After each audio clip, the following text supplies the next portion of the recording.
The Bengals are 3-4. They've won back-to-back games. So where is our confidence level in the offense? What about the defense? That plus the best pregame speech you'll hear and much, much more right now on Enter the Jungle.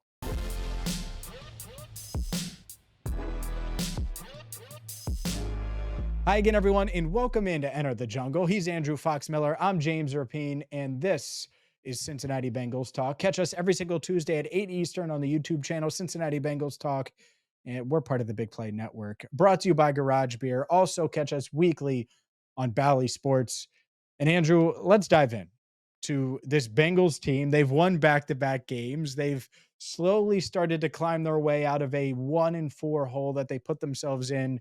And at 3-4 now, the Bengals not only won a division game, but they beat the Browns for the first time since 2017 on Sunday. Where is your confidence level? And let's start with Joe Burrow on the offense, because they win 21-14. The offense does zilch, literally 0 in the first half, scores 2 touchdowns in the second half, and it was enough to win in Cleveland. Where's your confidence level in Joe Burrow and company right now? I feel like the needle hasn't really moved much since the Giants game, but you mentioned zilch in the first half from the offensive standpoint. Yeah. Kind of got it together in the second half.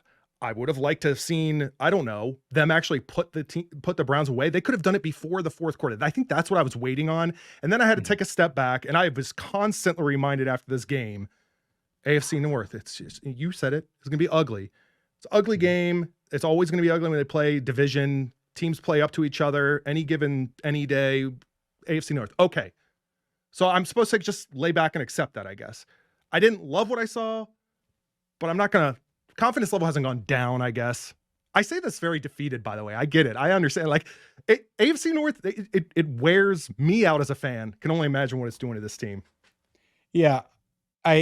The farther and farther removed I get from Sunday, and you're right, I talked a lot about it last week on the show and on the channel, how it's going to be ugly, how I expected the Bengals to win, but it was going to be ugly because of the Browns and how they match up. And honestly, those are the type of games, and Joe Burrow said it afterwards, that great teams win when they're not playing great.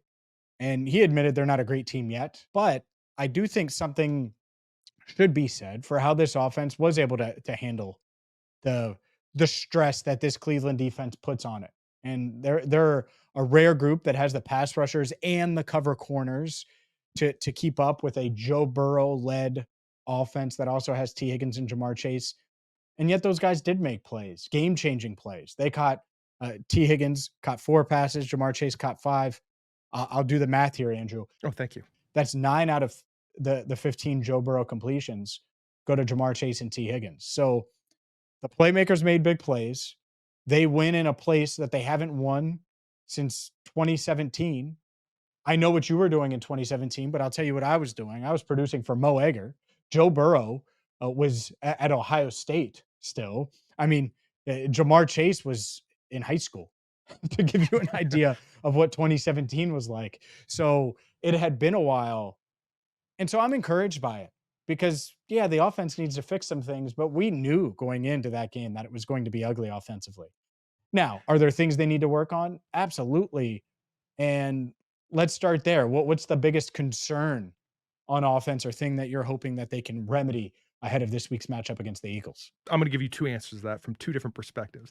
As a fan, my biggest concern is I'm still not quite sure if it's the play calling. I'm still not quite sure if it's anyone that's not named T. Higgins or Jamar Chase unable to really separate. I understand the defenses they were playing. I get it. But again, as a fan, I feel perplexed. I could watch so many people show me film and explain it to me, and I still don't have a definitive answer. So that's 1. 2, high level, not so much as a fan. I think it's more of not identity. It really just comes, no matter what, it keeps coming back to the run game. There were explosive plays here and there. One called back, Chase Brown in this particular game against the Browns. But I don't really feel like there's the efficiency. I don't feel like it's just quite clicked in the last couple of weeks. It's been stifled a bit. And again, maybe play calling, maybe some of the personnel they have out there. We haven't seen like we did earlier in the season with, you had multiple tight ends out there. They were just going at it. But right now I'm trying to figure out where they're headed. offensively, and the run game doesn't seem to be getting that spark right now. Yeah, I get that. I do. And I think the only thing I've ever asked of this team from a ground game perspective is to be explosive at times and be efficient. And they checked one of those two boxes because they were explosive at times on Sunday. They weren't efficient. Chase Brown averaging 2.9 a carry. They couldn't get the big runs when needed. In by big, I don't mean necessarily the long ones. I just mean the efficient ones. A 5-yard run could be big in certain situations, and they couldn't get that regularly. So I think that's something they need to get better at. I've maintained and will continue to maintain that the 15-ish runs for your running back per game, that's about right. And they ran a little more than that, just over 20 runs per or on Sunday against the Browns, rather, between Zach Moss and Chase Brown. So that's fine. But to me, 4.3 plus yards per carry, that's kind of my benchmark. And if you can get there, I feel really good about it, whether it's 8 attempts, 15 attempts, 25 attempts. And they've just been far off on that. So that they need to improve on. But I'm not really worried. I think they will be efficient. I believe in Zach Moss and Chase Brown. I think that this offensive line performed about as well as you could ask for, considering the defense that you're going up against. Again, you mentioned the Bengals' identity, and I think some people want them to be the Steelers, this black and blue, like run between the tackles, play action. That's not them. This is a pass-first offense. This is an offense that's going to run through Joe Burrow because they have Jamar Chase and T. Higgins. And I'm fine with that. He still only threw it 25 times. It's not like he threw it a bunch of times the other day. But you want him to be efficient, be effective, and certainly in the second half was much better than the first half. He threw the 2 touchdowns. So I think overall, this offense, not really concerned. I think they'll bounce back in a big way. But at the same time, I do think that the run game, it's like, all right, can you just be a little more efficient? I'm fine with the volume, just a little more efficient. Command a little respect consistently. Yeah, that's a good way to put it. That is a good way to put it. And let's continue, because the ups and downs of the offense, it's kind of the opposite with the offense versus the defense. The offense starts out really, really hot, especially weeks 2 through 5. The past couple of weeks, the opposite. The defense was awful weeks 3 through 5. The Commanders game, and they just continued to struggle. You had the Panthers, and then you lose to the Ravens. Can't stop Lamar and company. Well, they were good against the Giants, and they were good against the Cleveland Browns. We'll discuss Lou Anarumo's crew coming up next. Is the defense officially back? Welcome back into Enter the Jungle. I'm James Rapien. He is Andrew Fox Miller. Lou Anarumo and the Bengals defense, they've given up a total, Andrew, of 21 points over the past 2 games, which we would have taken against the Commanders, against the Ravens, against the Chiefs. We'd have a completely different conversation if that was the case in any of those single games. But they've done that the past 2 weeks. The Giants scored just 7 points. The Browns scored just 14 on Sunday in week 7. Do you believe that this Bengals defense is back? Is this who they are? Are they all the way back? Is your confidence level back in them after the past couple of games? I think my confidence level, it's maintained itself pretty well. I mean, but let's look at the reality of the situation. Let's look at the reality of the situation. He said, no, they haven't done anything that's impressive. No. There are key areas that some may argue the most important areas for this defense that confidence has come back. And that is game-changing plays can happen at any given time. I feel there's some faith in me that they're capable of it. We saw it. They can gift the ball back to the offense that somehow couldn't really capitalize on it as much as I would have liked against the Browns, but okay, they still won. We're okay. It's AFC North. I know. All right. And also, I guess, throw in there, not to be a downer, but I mean, we're talking 2 below average offenses, one in the Cleveland Browns that's amongst the bottom. So, okay. All right. AFC North, James. But this defense, they look great against those 2 teams. The true test is going to be as we start going through the season, beginning with the Eagles. How is that going to look? How's that going to translate over these last 2 weeks? From what I saw, I think that they're very capable of rising to the occasion. Can they? We'll see. But the bigger question is, let me ask you this. Is this defense, is this like a playoff caliber defense? Are we there yet? I don't know that we are. I think it's twofold. One, coming into the year, I didn't have super high expectations for this group. I thought that they could be a competent unit, top 17 to 18 unit in the NFL. So right around average was Okay. my expectation. Weeks 3 through 5, there's no way they're guarding me and you. I mean, you could have dropped back there. You would have had plenty of time, survey the defense, and I would have been open fast enough anyway. I mean, we would have lit them up. Yeah. The past couple of weeks, they look like a competent unit again. And getting Sheldon Rankins back and BJ Hill back, and BJ Hill's been so good. Sheldon Rankins, his first sack of his Bengals career the other day against the Browns. It's coming together. And Geno Stone, his first interception, it feels like he's going to be able to suit up after that injury scare. And guys are coming together, playing at a high level. Mike Hilton's made plays. The linebackers are averaging like 20 plus tackles per game between the two of them. And I'm talking about the starters, Jermaine Pratt and Logan Wilson. I think Sam Hubbard has certainly ramped up his play in recent weeks. So it's coming together, and yet I still think it is a flawed defense. Like, I don't think that they have elite cover guys. I don't think their safeties are elite. Their pass rush is better, but it's far from elite outside of Trey Hendrickson. I think they're better against the run, but I don't think they're going to be this great run-stopping defense. But can they be where my expectations were coming into the year, which is, oh, yeah, the Bengals defense will be competent. And I think the past few weeks have showed us that they are going to be able to do all the little things, or they're capable of it at least. Maybe they won't, but they're capable of tackling at an effective level, at a level that you can say, all right, well, that was good. You're always going to have some missed tackles, but not 14 missed tackles like they had week 1, or all the missed tackles that they had in some of those matchups. Commanders, Ravens are two that stand out. And the other element here is the big play element. And the past couple of weeks, they've been able to force turnovers. You have the 2 interceptions, and that is big. You need the turnovers. You need big plays, sacks. They forced 4 sacks the other day, 2 interceptions, had 11 quarterback hits, make the quarterback feel you, put pressure, create big plays. They did that. That's all I can ask for. So will it continue? I'm cautiously optimistic that they can be a competent unit. That doesn't mean they're going to shut down the Eagles. I don't think that, but I do think they can be competent. Not only that, I think this is a team that I feel confident that they can identify your biggest strength in an opponent and find ways to contain it, in some ways neutralize it if needed. Week by week, we'll see, but I think they are capable of that from a game planning standpoint and from the personnel that they have. Yeah, this week is going to be very big explosive play week, right? Where AJ Brown, you can't let him go crazy.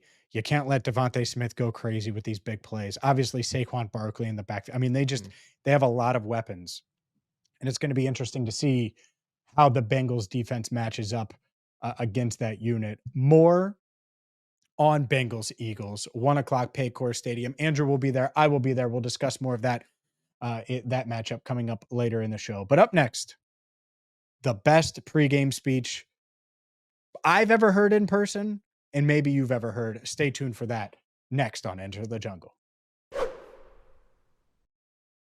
Welcome back to Enter the Jungle. I'm James Rapien. He's Andrew Fox Miller.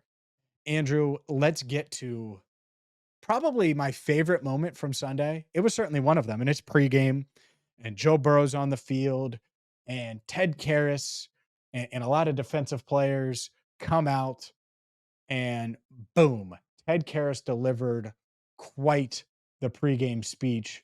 Here's the captain, Ted Karras. Surveying the land, Andrew. The best you've seen in person. By far. You got to see me pregame before one of our Madden matchups. I just don't have the cameras on. Yeah, right. Hey, we owe these guys many fucking times over. And now this afternoon, Shores of Lake Erie, coming up all Bengals today. Do it every afternoon. Win. Let's go. We're not playing 1, 2, 3. Wait.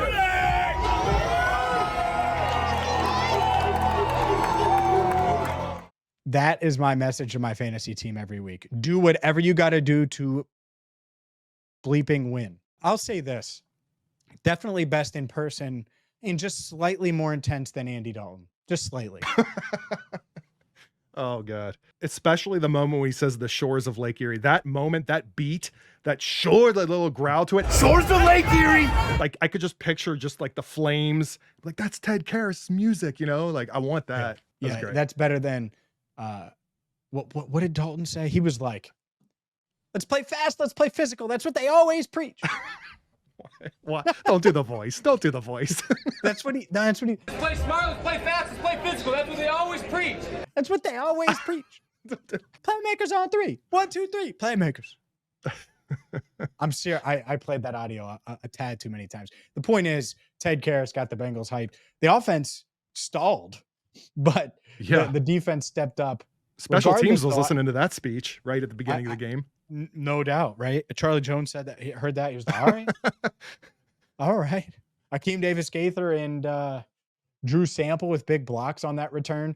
Well, let's talk about that return for a second, because you have the awesome pregame speech. The return really set the tone and gave the offense some breathing room as they kind of navigated the shores of Lake Erie. What did you think of Charlie Jones and his ability, especially at the end? That's what impressed me the most. His ability to stay in bounds there at the end to score. Just insane.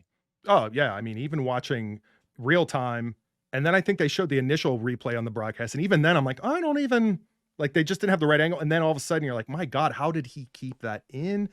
Yeah, it was phenomenal. The momentum immediately, because Bengals could come out like hot on a play or a turnover right in the beginning of the game. And when that happens, usually you have this sense of dread, like that might be it. You know what I mean? Like as a fan, you've just been burned before. And I'll admit, I had that sort of feeling, but the difference going into this game was just all of the talk about the Browns and how much they're struggling, how much Watson was struggling heading into this game. And I thought, okay, that's a gimme. If special teams just did it just like that, we got we're starting, it's basically 4 quarters and we're already up a score. Like I was feeling pretty good. Yeah. I think that you can't start faster, right? And I mentioned that, but no, I just think it was such an impressive return. Charlie Jones, by the way, joins Lamar Parrish as the only Bengals players to return a punt and a kickoff for a touchdown in their career. That's crazy. So he's the second player in Bengals history to do so in his second season. Some have been critical of Charlie Jones, the returner. I don't think you can after that. I mean, he's done that in 2 years with the team and has had a really nice punt return in this game as well. So step in the right direction. And it was all thanks to Ted Karras's pregame speech, even though Charlie Jones, spoiler, was already on the field when Ted delivered that speech. Regardless, it motivated everyone that watched it, I'm sure. And now you have something that you can use if you're watching at home to motivate you the next time you're going to play Madden, which I'm going to use to kick your tail, Andrew, next time we play. It might be our new intro. You send me the Dalton speech, and maybe I'll use that just to mess with you. That's what they always preach. Up next, we're going to preach Bengals Eagles. The Bengals will beat the Eagles if. We'll answer that and complete that sentence coming up next.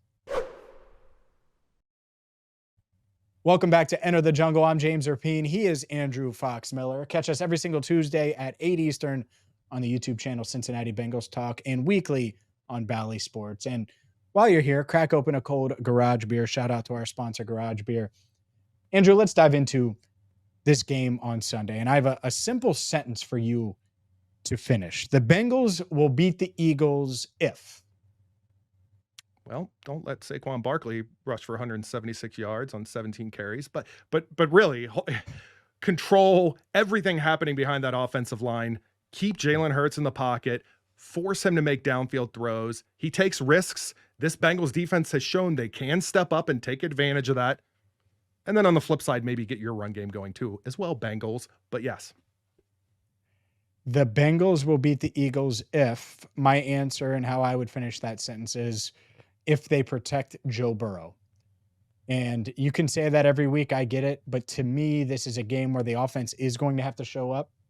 They are going to have to score more than the 17 points or the 14 points that they scored against the Browns when you don't include that Charlie Jones kickoff return for a touchdown.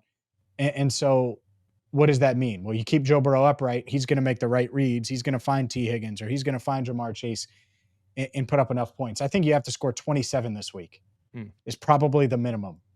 And so how do you do that? Well, you make sure that big defensive line for the Eagles doesn't wreck the game. It's a storyline every single week with this pass first offense, but I really think this week it makes sense. And I do agree with you in the run. Be efficient on the ground. If you're efficient on the ground, it's going to make things so much easier. Even if it's 10 carries, it doesn't have to be 50 carries. 10 carries on the ground. Are you at the 43-yard mark or more? 4.3 yards. That's the official number here, at least for me.